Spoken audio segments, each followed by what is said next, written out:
Bonsoir. Good evening. Today, the United States informed us they will be imposing 25% tariffs on Canadian exports to the United States and 10% on Canadian energy.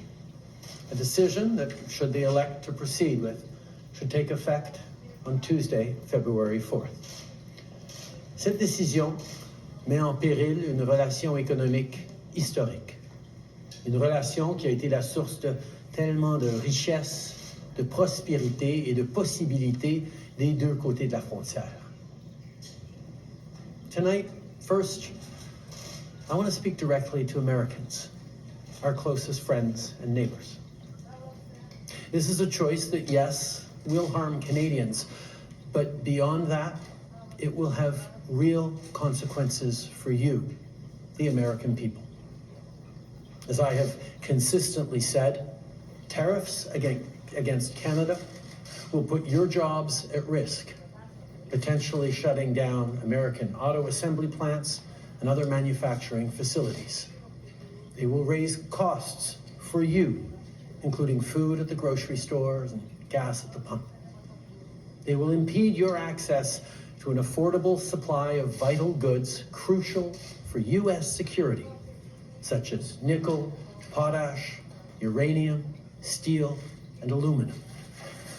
They will violate the free trade agreement that the President and I, along with our Mexican partner, negotiated and signed a few years ago. But it doesn't have to be this way. As President John F. Kennedy said many years ago, geography has made us neighbors, history has made us friends, economics has made us partners, and necessity has made us allies.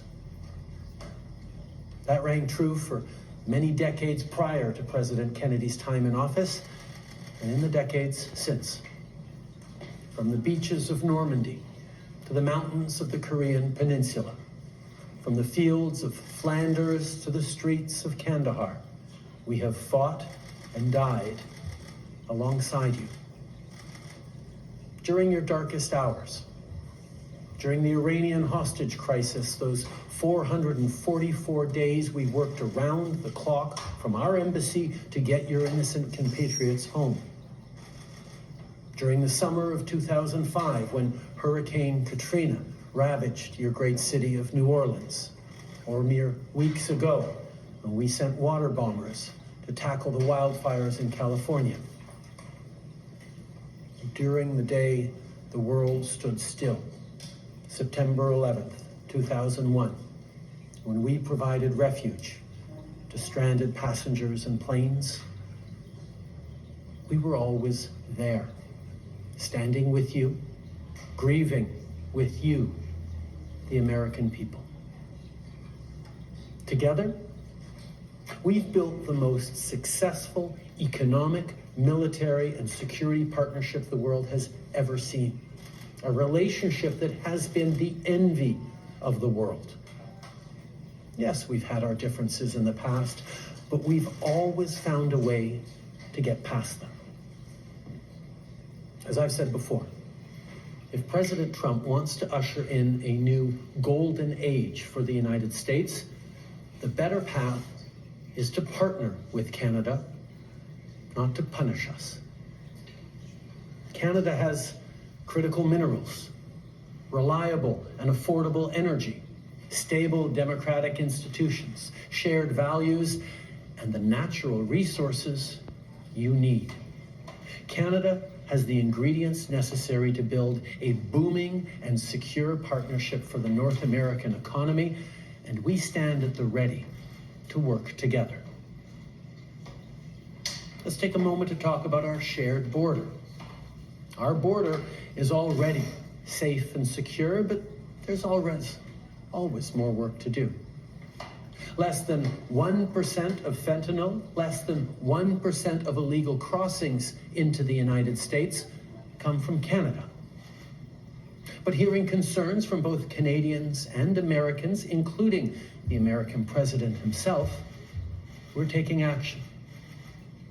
We launched a $1.3 billion border plan that is already showing results, because we too are devastated by the scourge that is fentanyl, a drug that has torn apart communities and caused so much pain and torment for countless families across Canada, just like in the United States.